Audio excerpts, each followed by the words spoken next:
Okay, picture this. It's November 1726, and a carriage is just tearing through the muddy English countryside. Inside is Nathaniel St. Andre. Now, he's not just any doctor. He's the highly educated, Swiss-born anatomist to the King of England himself. This is a guy who has dissected cadavers and studied human anatomy with the absolute cold precision of the Age of Reason.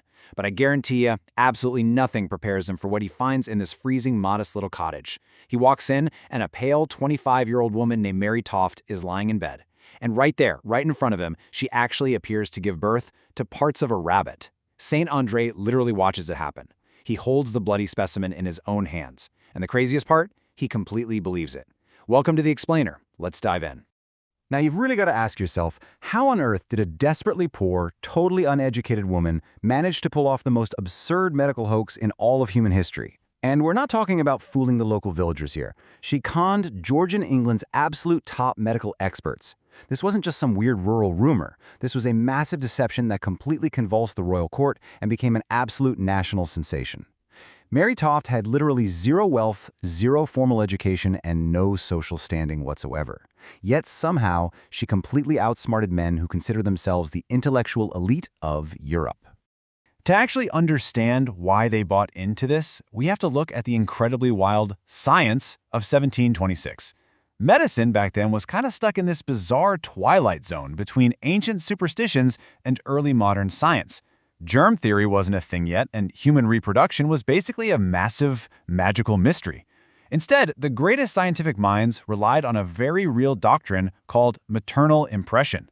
They literally believed, like put it in textbooks, believed, that a pregnant woman's intense emotions or a sudden fright could physically reshape her unborn child. So when Mary claimed she had them startled by a rabbit in the fields, she wasn't just throwing out a random excuse. She brilliantly weaponized their own accepted medical theories against them. She handed these top-tier doctors exactly what their brains were already primed to believe. So let's look at how fast this spiraled. This localized, super bizarre event escalated with terrifying speed. It all started with John Howard, who was actually a really competent local surgeon, a guy who delivered babies and set broken bones every day. When he seemingly witnessed these rabbit births, he didn't call it a fraud. Instead, he meticulously wrote letters straight up the chain of command. And before long, the news reached the royal court of King George I. Honestly, this wasn't just a rural oddity anymore. It was the 1700s equivalent of going violently viral. The king's own staff were literally rushing down to Surrey just to see this medical miracle for themselves. And honestly, the sheer undeniable scale of this deception is what really sealed the deal on the hoax. The local surgeon documented the delivery of upwards of 9 distinct rabbit parts over a matter of weeks. We're talking legs, heads, internal animal organs, the whole shebang. And when the king's anatomist arrived, he actually noted physical signs that were completely consistent with genuine labor. Because here's the thing, to consider this an elaborate fraud, these doctors would have to imagine a sustained, incredibly agonizing act of physical self-harm. To these highly educated men, it was genuinely more plausible that a woman was magically producing farm animals than subjecting herself to that level of horrific torture. But all right, let's pull back the curtain here because it reveals a really gruesome, agonizing reality. This hoax definitely wasn't magic. It was driven by profound, crushing economic desperation. Earlier that same year, Mary had suffered a real miscarriage, which was a totally devastating blow in the extreme poverty of rural England. So, to attract wealthy patrons and those sweet royal payouts, her husband Joshua started secretly hunting local rabbits.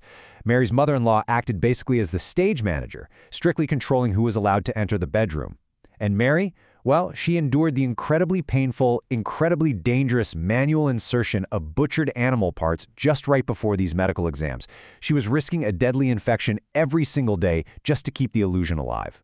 Now here is where the tension spikes wildly. The medical establishment decides that Mary needs much closer observation, so they pack her up and move her from the absolute safety of her rural home to a closely watched townhouse right in the middle of London.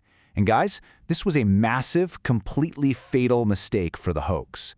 Back in Godalming, the Toft family had their own domestic setup, their own secret supply chain for the rabbits, and total control over the environment. But in London, Mary is entirely stripped of her logistical support network. She's suddenly surrounded by skeptics and strangers, and the stage is set for a spectacular disaster.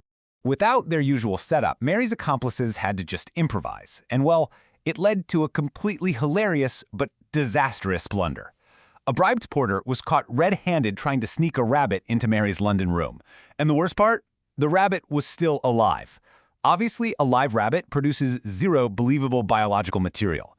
At the exact same time, some of the more skeptical anatomists were finally taking a real close look at the specimens. They immediately noticed that the animal parts showed very clear signs of being cut with a knife. And the real nail in the coffin? When they dropped the extracted rabbit lungs into water, they floated. That proved the animal had breathed air and absolutely had not developed inside a human womb. What we're looking at here is a textbook, timeless clash of egos and evidence. On one side, you have the blinding vanity of the royal anatomist Saint André. The guy had already published this massive, very public report staking his entire professional reputation on the rabbit births being 100% real. He literally saw exactly what his ego desperately needed him to see. But on the flip side, you have the cold empirical skepticism of Scottish anatomist James Douglas. Douglas hadn't publicly committed to any conclusion yet. He just looked at the hard evidence, the knife marks, the floating lungs, and he immediately saw right through the noise. It is just the most perfect example of confirmation bias. The experts didn't lack intelligence. They lacked the humility to just stop and question their own pre-existing theories. So the absolute breaking point finally arrives, courtesy of Sir Richard Manningham, who was London's top obstetrician physician at the time. Seeing right through the charade, he pulls a move that is brilliantly shrewd, but also utterly terrifying. He very politely informs Mary that he intends to perform a highly invasive surgical investigation of her reproductive organs to see if anything is, quote, hidden inside. He doesn't even directly accuse her of fraud. He just frames it as a strict medical necessity. Faced with the very real threat of horrific, unanesthetized 18th century surgery, Mary's composure finally shatters. In December 1726, she completely breaks down, weeps, and gives her full confession. The fallout from this, it is brutal. And it is immediate. Mary is thrown straight into Bridewell Prison, which was a notoriously grim house of correction, and she's formally charged as an imposter and a cheat. Now, she ultimately survives this and is quietly released months later without a trial, eventually just fading back into rural obscurity. But the elite doctors? Oh, they are completely, historically canceled. Saint André's career is instantly wiped out. He becomes an absolute national laughingstock. The entire medical establishment scrambled to quietly sweep the whole embarrassing saga under the rug, knowing full well that a public trial would only further broadcast their own staggering gullibility to the entire world. But, the 18th century media was absolutely not going to let them forget it. The legendary satirist William Hogarth published these famous engravings, which were essentially the 1700s version of viral memes, and that cemented their permanent ruin. His art showed these pompous, foolish doctors crowding around Mary's bed, completely oblivious to actual reality. Hogarth's prints leave us with this really powerful realization. The most highly educated men on the face of the earth were blinded entirely by their own institutional arrogance. They just couldn't fathom that a poor, illiterate woman could possibly outsmart them. So they handed over all their authority to a phantom medical theory, rather than just trusting their own lying eyes. Mary Toft literally weaponized her own body into an instrument of social leverage against the absolute highest powers of her age, and she did it armed with nothing more than sheer physical endurance and a completely incredible instinct for the psychology of powerful people. It leaves us with a pretty haunting question to chew on. If the absolute greatest, most credentialed scientific minds of 1726 could be completely duped by a desperate peasant wielding butchered rabbit parts, what are our modern experts blindly believing today?